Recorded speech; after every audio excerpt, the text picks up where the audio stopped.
Il peut être néonatal, sucré, de type 1, de type 2, gestationnel, insipide, rénal. Autant d'adjectifs qui qualifient une maladie qui s'appelle le diabète. Une maladie silencieuse qui peut s'avérer dangereuse et impacter plusieurs organes du corps si cela est repéré trop tard. Les reins, les yeux, le système neurologique, le cœur, les vaisseaux sanguins. Le meilleur moyen pour quelqu'un de savoir s'il est diabétique est de faire un dépistage. Mais on n'y pense pas tous, sous prétexte que tout va bien. Ceux pour qui tout va bien, justement, il est encore temps. Sachez qu'environ 90% des diabétiques en France sont diabétiques de type 2. Un diabète appelé autrement le diabète gras ou le diabète de la maturité. Mon frère que vous voyez avec moi a été diagnostiqué diabétique de type 2. Aujourd'hui, il ne l'est plus. Peut-on parler de guérison définitive ou de rémission? Aujourd'hui, tous les voyants sont ouverts et on vous parle de tout ça dans un témoignage. Salut à tous la famille, nouvelle vidéo avec mon frère. On est là, comme vous avez vu dans le titre, pour vous parler de diabète et du coup de surpoids, du bienfait du sport par rapport justement au diabète. Alors qu'est-ce que c'est que le diabète? Le diabète, c'est lorsqu'on a un excès de sucre dans le sang et du coup un taux de glycémie élevé. On distingue deux types de diabétiques. Il y a un diabétique de type 1 et diabétique de type 2. Diabétique de type 1, c'est quand on a en fait une dégradation du pancréas qui est ni liée à la malbouffe, ni liée à des problèmes de surpoids. Le diabétique de type 2, c'est ce qu'on pourrait appeler le diabète gras ou le diabète de la maturité. Parce que de manière générale, ça survient à partir de 40 ans. Ouais, donc vers la quarantaine. On va poser du coup la question à Marc, qu'est-ce qui fait que tu as été diabétique en fait? Moi, donc du coup, dans mon cas, à l'époque où j'ai été diagnostiqué diabétique, je pesais 127 kilos. J'ai toujours été assez gourmand quand même, donc Aussi. c'est une famille. Hein. Et du coup, ouais, la bouffe, en fait, tout ce qui est sucré, les plats en sauce, tous les trucs bien gras, enfin voilà. Du coup, au niveau petit-déj, ouais, c'était déjà un bon bol de lait, un bon bout de pain. Quand tu dis un bon bout de pain, c'est une demi-baguette? Ouais, une demi-baguette, quoi. Un classique, pas normal, quoi. C'est toi. Ouais. Avec quoi dedans, rien ou... Beurre, évidemment. Ok. Très vite, en fait, après le petit-déj, j'avais souvent faim, donc du coup, tu prends un paquet de gâteaux ou... Après le petit-déj? C'est-à-dire à 10h? Ouais, 10-11h? Ouais, 1h30 après le petit-déj, quoi. Mon frère, il était donc diabétique de type 2, ce qu'on a expliqué au départ. Exactement. Voilà. Et aujourd'hui, d'après les tests, les diagnostics, aujourd'hui, il n'est plus diabétique. C'est ça, exactement. Il va vous raconter justement, déjà, comment il a fait pour ne plus être diabétique. Parce que j'imagine que ça se fait pas du jour au lendemain comme ça. Non, ça m'a pris au moins 7-8 ans, quoi, on va dire. Donc en fait, tu as été diabétique pendant 8 ans. Quelqu'un qui est diabétique, qui ne prend pas de médicaments, ne sait pas qu'il est diabétique jusqu'au jour où il a l'œil qui lâche, ou il a un truc qui lui arrive, quoi.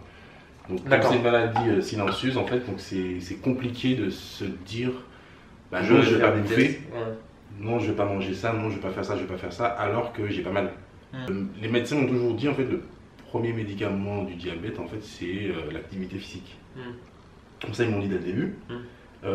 Après, la solution de facilité, en fait, si tu veux te lever le matin, aller courir, faire du sport, machin, et puis en fait, au final, on te donne 2 cachets. Et après, il y a des gens aussi qui ont peut-être besoin des cachets et tout machin. Donc, du coup, voilà. Mais disons que moi, en fait, ça s'est fait. En gros, moi, comment j'ai vu le truc, on m'a présenté le truc, on m'a dit, bon, l'activité physique, il faut en faire et tout machin. Sinon, voilà, on vous donne il y a les cachets. Donc voilà, j'ai pris 2 cachets, tu prends un cachet le matin, un cachet le soir, tu continues de bouffer, tu continues de faire ta vie en fait, tu continues de faire tes trucs. Bon, voilà, quand j'ai pris les cachets quoi, au début. J'ai pas mal maigri, du coup ça c'est peut-être 2 ans après avoir été diagnostiqué, j'avais pas mal maigri en fait, juste en changeant l'alimentation, enfin sans trop faire d'efforts physiques et tout. Donc tu faisais 127 kilos, et quand tu dis pas mal maigri, tu es descendu à peu près à combien? Je suis descendu à peu près à 117. Au bout de combien de temps? Ça a dû me prendre 6-7 mois. Et là, j'étais encore diabétique, en fait, effectivement. Et puis... Et c'était quoi le déclic, en fait? Il y a eu un déclic ou... Ce qui m'a bien motivé, donc du coup, parce que j'ai jamais été très sale, muscu et compagnie. Donc tu n'as jamais vraiment fait énormément de...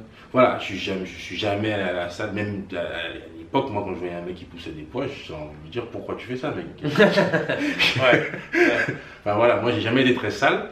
Ce qui m'a réellement motivé pour la salle, en fait, bah, c'est quand toi, tu as commencé à en faire pas mal, en fait. D'accord. Après, rencontrer Alex et PJ et tout machin. Et puis après, voilà, il y a eu un côté motivant. J'ai commencé sans grande conviction, on va dire, en fait, en me disant, bon, ça va durer peut-être un mois ou deux. Et puis en fait, non, au final, ça a tenu.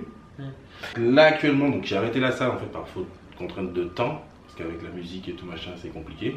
Donc là, maintenant, en fait, bah, je bosse beaucoup au TRX. D'accord. Voilà. Mais la réelle impulsion, en fait, ce qu'il y a vraiment. Tu bosses beaucoup au TRX, tu fais quoi comme exercice sur le TRX Alors TRX, en fait, on bosse beaucoup en cardio. Ouais. En fait, pour moi, c'est pas un truc où on sera comme à la salle, on va être sur de la grosse prise de masse et tout machin. Mais par contre, voilà, on est sur un développement musculaire, en fait, et un effort musculaire assez intense, assez cardio, en fait, enfin, bien. Du coup, ça me fait réellement travailler, en fait, ça me fait réellement me dépenser, en fait. Et puis, bah, justement, dépenser les calories que me faire. Pompe, TRX. Voilà, pompe TRX, squat. Équipé, hein. Ouais, bah, c'est le truc nomade, en fait, qui prend pas beaucoup de place dans un sac. Ouais. Et du coup, que je peux emmener avec moi quand je pars 10-15 jours. D'accord. Bah, je peux tout emmener dans un sac, en fait. Je me trouve un coin, et puis je me cale, et puis je me fais ma séance. Donc voilà. En général, j'essaie de faire une séance de 45 minutes tous les jours. Tu m'as dit que tu faisais 127 kg au départ, et aujourd'hui, tu fais combien? Aujourd'hui, je pèse autour de 90 kg. Et bon, on se connaît, comment tu as fait justement pour perdre ces 27 kg? Est-ce qu'il y a eu quelque chose en fait qui... Ben, au début, en fait, j'ai plus corrigé que l'alimentation en fait. Donc ça c'était il y a un moment, j'ai perdu 10 kilos, je suis resté à 117 pendant bien quelques années. Et puis bah, après toi en fait, bah, tu t'es mis à la muscu de façon un peu plus sérieuse et tout machin. Je voyais les vidéos, je voyais les trucs. Et puis après je me suis dit allez pourquoi pas. Et j'ai essayé le Train With Me en fait. Et donc j'arrête déjà tout le monde en fait, ouais, c'est pas le programme qui a fait que machin et tout. Mais par contre, du coup, ce qui est bien avec ce programme là en fait, c'est que du coup c'est une espèce de team. Et du coup, il y a une espèce de motivation, en fait, c'est-à-dire en gros quand parce que bon, faut dire ce qu'il y a, le sport c'est dur. Tous ceux qui en ont fait, tous ceux qui en font savent que c'est dur en fait. Et du coup, ce que j'ai bien aimé dans ce truc-là, c'est l'espèce de synergie qu'il y avait en fait. Parce que ben, du coup, tu étais entraîné par là, machin, on faisait des séances ensemble. Ouais. Donc du coup, voilà, c'est vraiment ça en fait qui a fait que j'ai tenu le truc en fait. Et puis après, voilà, bon, après les exercices sont très bien faits. Je trouve qu'il y a vraiment, on fait vraiment du sport en fait. C'est pas juste pousser de la fonte. Donc il y a rien, je trouve qu'il y a un vrai truc sportif dedans en fait. Et ce qui fait que au final, ben, on ressort de là un peu mieux dessiné, un peu plus fin. Et puis surtout en fait, c'est à ce moment-là en fait que j'ai fait, du coup j'ai fait mon test, enfin ça s'appelle test d'hémoglobine glyquée. Ouais. Bah, non mais j'ai galéré moi aussi. Ouais.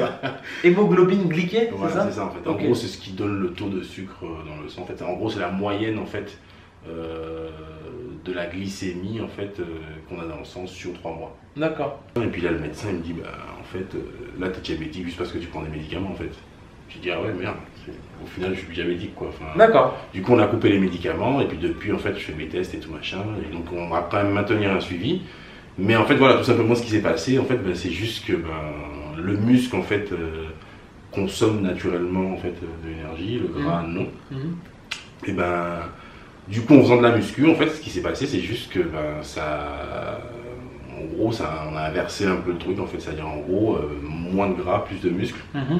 Donc, du coup, ben, en gros, tu consommes plus naturellement ce que tu manges. En fait, ben, du coup, en maintenant le truc, en fait, ben, au final, ben, j'ai plus besoin d'un médicaments pour réguler en fait le taux de sucre, dans le sang en fait. Voilà. Ça se trouve un jour en grandissant, ben voilà, parce qu'on a un terrain qui est favorable au diabète, un patrimoine génétique qui est favorable au diabète, nous. Et du coup voilà, ça se trouve à 45 ans, à 50 ans, je serai de nouveau diabétique parce que mon pancréas fonctionnera mal ou pas du tout. Mais bon voilà, pour l'instant en fait ça marche très bien comme ça en fait. Et juste en fait c'est réguler le truc quoi, en fait. En gros je consomme, il faut que je me dépense en fait. Voilà, aujourd'hui je suis pas dans le délire en fait. Muscu, spécialement. Voilà, muscu, corps de rêve et tout machin. Mais par contre, voilà quoi.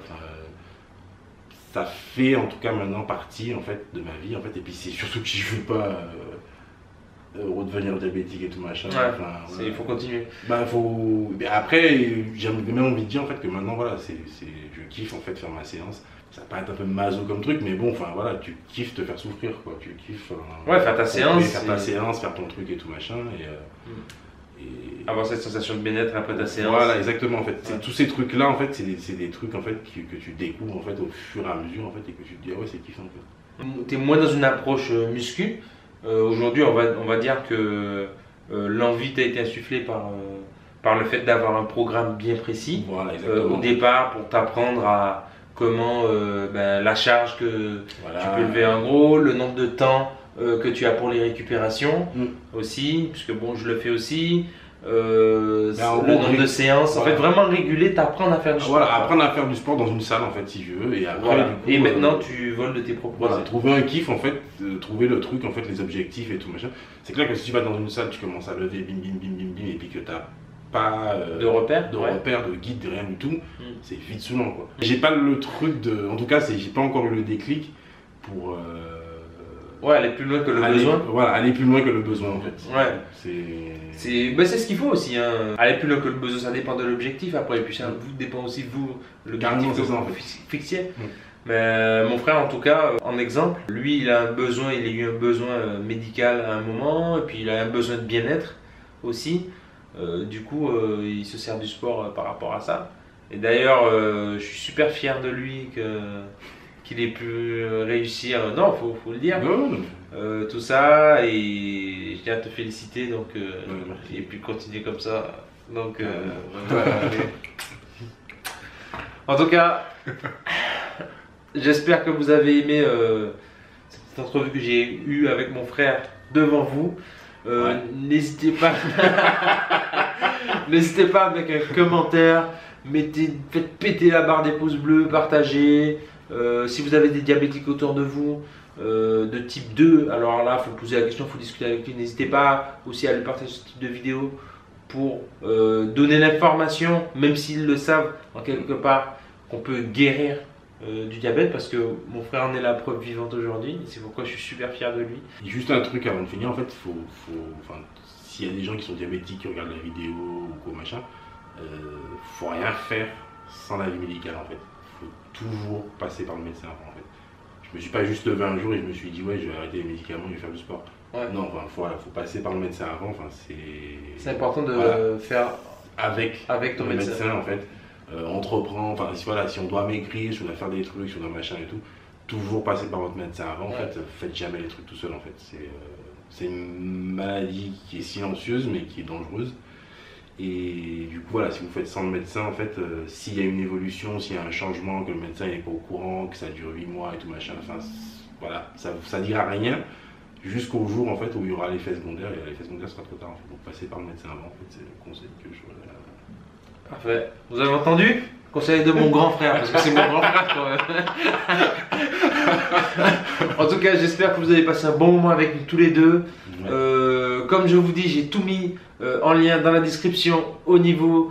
Parce que mon frère, il faut aller le suivre. Hein. Lui, il joue bien de la basse, hein, j'ai déjà vu. Il est énervé. Merci d'avoir suivi cette vidéo. Et n'oubliez pas quelque chose de la famille, il faut kiffer.